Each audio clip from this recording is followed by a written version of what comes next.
Good afternoon, everyone.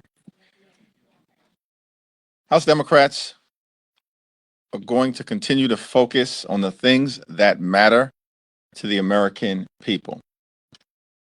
We're going to protect Social Security, protect Medicare, protect Medicaid, protect our public schools, protect veterans, and protect nutritional assistance for children, everyday Americans, and families. House Republicans and the Trump administration are trying to take a chainsaw to everything that matters to the American people, like ending Social Security and Medicaid as we know it. Seniors on Social Security receive an average of $65 per month.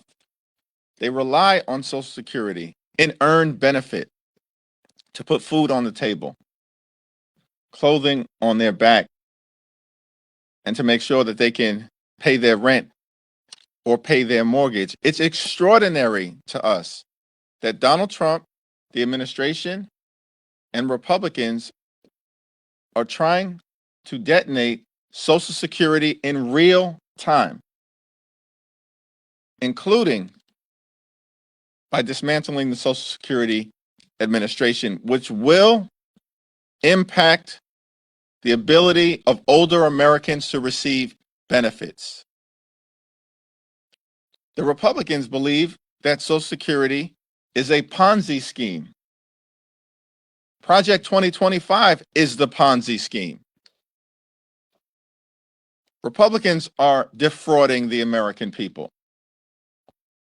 Last year, Republicans promised that they would drive down the high cost of living and ignored Project 2025, lied to the American people as if it didn't exist. This year, Donald Trump, the administration, and Republicans in the Congress have done nothing to drive down the high cost of living. Costs aren't going down, they are going up. Inflation is going up. America is becoming more expensive and less affordable under complete Republican control of government. At the same period of time, Republicans are flooding the zone with a parade of horribles that all relate to Project 2025. That's the Ponzi scheme that's been run on the American people. And front and center right now is the target that Republicans have put on the back of Social Security recipients all across America. Democrats are going to fight hard to protect Social Security and Medicare and Medicaid and the things that actually matter to making life better for the American people. Questions? Leader Jeffries. Thank you. There's been some reporting that Republicans might have a numbers problem. What does that mic actually do? It speaks for the cuts camera and Bruno. Okay. All right. My first time seeing it, I was wondering what's going on here. Okay. It's kind of an oversized microphone there. As Yoda said in Star Wars, those size matters not. Okay. In any, there's been some. I'm going to refrain from commenting on that observation. Well, go ahead. Yeah. Okay. Yeah. In any, there's been some suggestion that Republicans might have numbers with their reconciliation package. There's some reporting that there might be a withdrawal of the nomination of Elise Stefanik. What do you think that says if they were to pull that nomination or she were to withdraw, about them having trouble with numbers to get through so-called leadership? Republicans are in free fall right now. House Republicans are fighting with Senate Republicans. Senate Republicans are fighting with House Republicans. House Republicans are fighting with each other because you've got a group of people who are uncomfortable with the fact that they were forced as House Republicans in so-called swing districts to vote for the largest Medicaid cut in American history. And we will not let the American people ever forget it. Then you have a group of so-called Freedom Caucus Republicans who want to go further in terms of the cuts that are harmful and painful that they want to inflict on the American people. And then you've got Republicans in both the House and the Senate who don't know whether they should follow orders from Donald Trump or Elon Musk. So the whole situation is chaotic and confusing, but it all relates to a corrupt Ponzi scheme that they are trying to jam down the throats of the American people. Let's speak to this numbers issue. It's unclear what the numbers issue ultimately represents. I don't know. They seem to be panicking about the two special elections in Florida, which shocks the conscience of anybody who follows these races closely. Florida 1 and Florida 6. Donald Trump won those two districts respectively by 30 and 37 points. How is it that they are even competitive at this point? Why are Republicans panicking in deep red districts? It's because their agenda is unpopular. They are completely and totally out of control. There's been no focus on driving down the high cost of living. And instead, this budget that they want to jam down the throats of the American people in order to provide tax cuts to their billionaire puppet master donors like Elon Musk is also unpopular. So they do have a numbers problem that they're going to have to try to resolve. But that's for Republicans to work out. Yep. Yes. Yes, Leader Jeffries, what is your comment on the latest mass firings at NIH, at HHS today, announced today, in context of the others that we all are hearing? The mass firings are likely unlawful, will likely be challenged in court. And we also know that it does nothing to improve the health, safety, and economic well-being of the American people. It will hurt it. Thanks. Thank you, Leader. Have you spoken with Congresswoman Crockett regarding her comments towards Governor Abbott, and how are comments like that affecting the party's brand? I have not had a conversation with Jasmine. I did see that she issued a statement clarifying her remarks, and her statement speaks for itself. On top of that, you mentioned the list of horribles from Project 2025. On top of that, one of the other ones unrelated to Social Security, Medicare, Medicaid is the ramping up of deportation, sending people to El Salvador, and they're coming day by day by day. Is just the rapid fire of these deportations, a lot of them which seem unlawful or without due process, is the speed of it making it harder for Democrats to respond to this violation of due process? No, these deportations that appear to involve, in several instances, American citizens or legal permanent residents have been challenged in court and will continue to be challenged in court.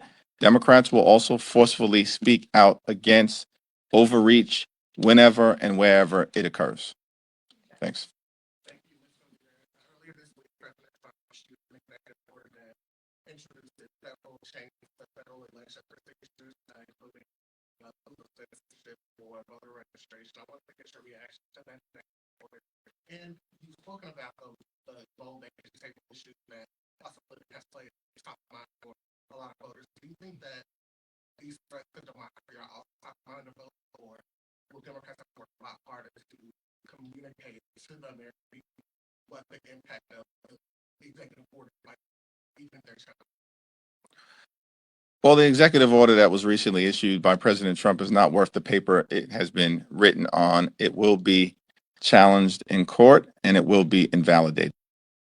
Do you think that the American people, because it's going to be challenged in court, that it's not worth Democrats putting forward a forceful message about the fact that Republicans have claimed that federal elections should be left to state and local municipalities, but now these executive overreach are coming that you think the American people should be aware of? Republicans have zero credibility on the issue of protecting democracy and as it relates to the integrity of our election.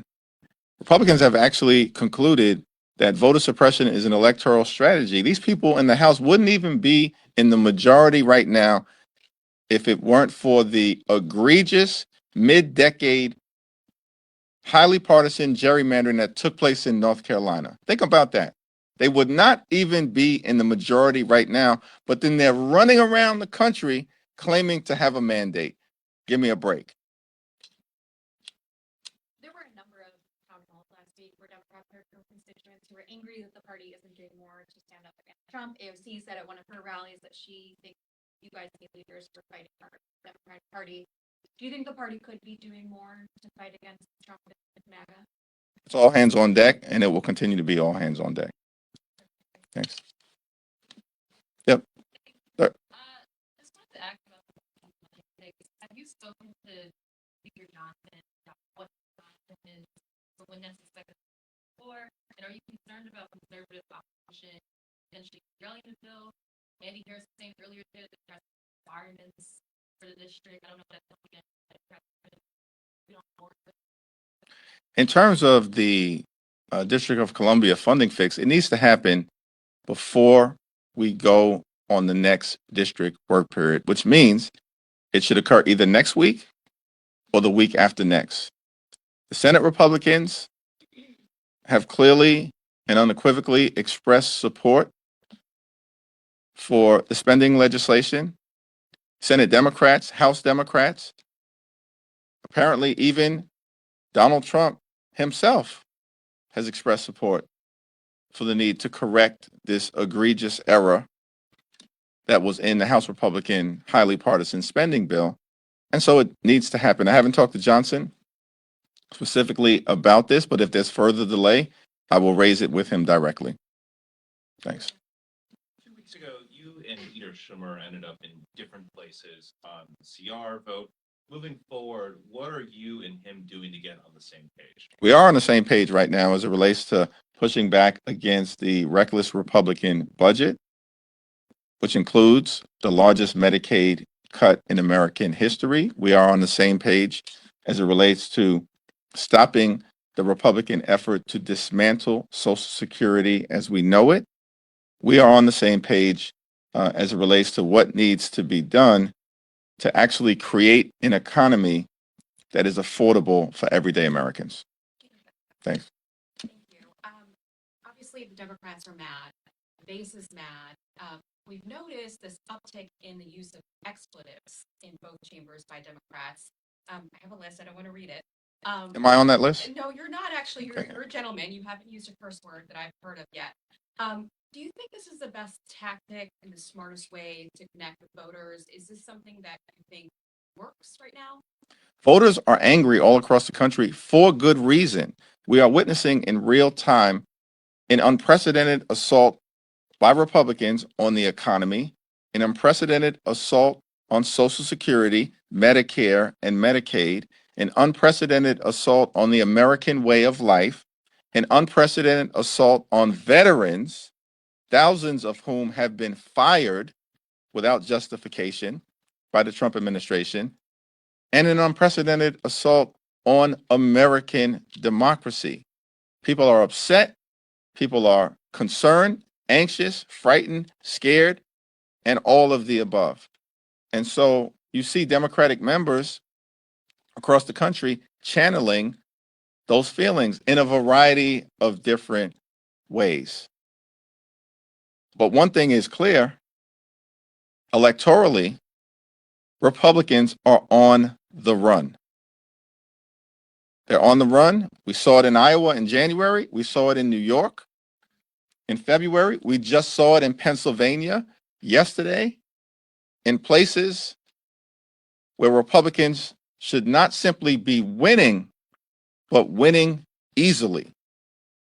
And it's because there is an energized Democratic base, and swing voters, along with independents, are abandoning Republicans in droves all across America.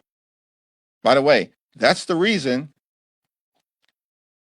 why Republicans are actually spending millions of dollars in 2 districts in Florida that Donald Trump won by north of 30 points. So is it fair to say that you won't use that language, but you're okay with it? It's fair to say that Republicans are on the run all across the country, and I'm okay with that. Thank you. Thank you. So given the anti-establishment energy from some of the Democratic grassroots on the ground, how confident are you that you'll be able to maintain the unanimous support that you've enjoyed from your caucus when it comes to the 2027 speaker election, particularly from some of the new members that make? Very.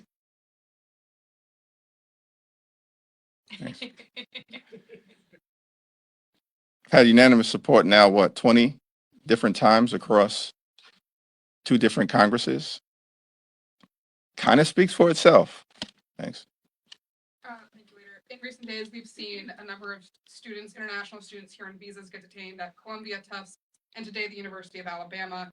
Do Democrats have any advice for these students on things they can do to protect themselves from these detainments, and what specific actions do Democrats plan to take to combat these recent actions? We are carefully working with a variety of different advocacy organizations, as well as our allies in the legal community, and where appropriate, Democratic attorney generals, to make sure that we are forcefully pushing back against any violation of the law, including where students on visas and legal permanent residents, as was the case in New York, are being illegally targeted by the Trump administration. Thank you, Leader. Can you describe your relationship right now with Leader Schumer, and are you two good? Yes. Can I ask you to elaborate on your strategy? You said it's all hands on deck as far as what the fight looks like. When can we start to expect to see some evidence of this fight, and whether or not Democrats can land a punch on Republicans? What evidence are you looking for exactly? Should we win elections? Check. Should we outraise Republicans? Actually, the DCCC, interesting that I haven't seen this aggressively covered because it runs against the narrative.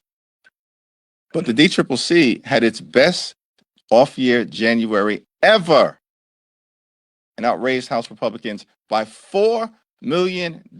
Wait a second. They're in the majority. They've got access to all of this deep-pocketed money. But the DCCC had its best off-year January ever in history. And then what happened in February? We outraised the Republicans again. They're in the majority. We outraised the House Republicans. And by the way, outraised the Senate Republicans as well, which almost never happens. And then in special election after special election after special election, Democrats are winning. Winning. We're talking quantifiable facts, numbers, fundraising, elections, and Donald Trump's public approval ratings are plummeting. He's supposed to be in his honeymoon period right now. One of the reasons why Republicans are probably panicking in terms of whether they ultimately will be able to produce the votes to jam a reckless budget down the throats of the American people is that the so-called swing seat Republicans get nervous when they see these special election results and see Donald Trump's poll numbers collapsing, while at the same time, in every single one of these races, independents are breaking for Democrats, and the Democratic base is turning out. Wait, the Democratic base is turning out? In Iowa, in New York, in Minnesota, in Delaware, most recently in Pennsylvania? That seems to run counter to the narrative that some in this town continue to try to put forward. But we're in the facts business, not the perception business. Can I just follow up there? Sure. It's not just a narrative. I mean, that's what we're hearing at town hall. It's like constituents want to see the fight. It's not Correct. necessarily the journalists want to see the fight. So if you're answering the question to constituents, when will they see the fight? Is it just looking at special elections? No, I think, Don't necessarily well, so, interact with a lot of people? yeah, well, but I think what has been clear and what you see, and first of all, we're having town hall meetings. Republicans aren't even having town hall meetings. They're afraid to have town hall meetings. We're in these streets regularly, whether that's in Brooklyn, in the Midwest, in the Deep South, in California. So we interact with constituents all the time. I interact with constituents all the time. And we'll continue to talk about the things that are being done in Congress to push back against Republicans, our strong opposition to the reckless Republican spending bill. That was a fight. We were on one side of that fight. Republicans were on the other side of that fight. It was a legislative fight. Our uniform opposition to the reckless Republican budget, every single House Democrat voted against it. Every single Senate Democrat voted against it. That was a legislative fight. We were on the side of the American people, and Republicans were on the side of their deep-pocketed donors and special interests. We're in the middle of a fight right now as it relates to Pete Hegseth. He needs to resign or be fired by Donald Trump. We've made that clear across the caucus. And Democrats, I think, showed fight in the Senate hearing on Tuesday and in the House hearing on Wednesday. Our veterans have stood up to push back against this stunning national security breach. That's a fight that we're in right now. Are we on the sidelines? Have we been silent about this scandal? Have we? Okay, so that's a fight. These fights are ongoing. We're pushing back against their efforts to dismantle the Department of Education. Johanna Hayes and others, they're leading that fight. Joe Neguse and Jamie Raskin and others who are leading the litigation working group effort have been involved in the fights that are taking place in court case after court case after court case where the American people are actually winning in court and Donald Trump is losing. That's a fight. So, yeah, special elections are one indication of it. It's an important indication because is the Democratic base energized or demoralized as it relates to turning out?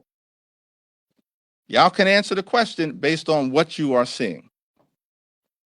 Is the Democratic base energized or demoralized as it relates to supporting the Democratic Congressional Campaign Committee? The data speaks for itself. Those are data points. But the most important thing is that the substantive fight has been underway from the very beginning, and it will continue with the relentless energy and righteous indignation that the moment deserves. Thank you, everyone. Thank you. Yankees predictions this year? Are they in the fight? Too soon, too soon. Have a good weekend.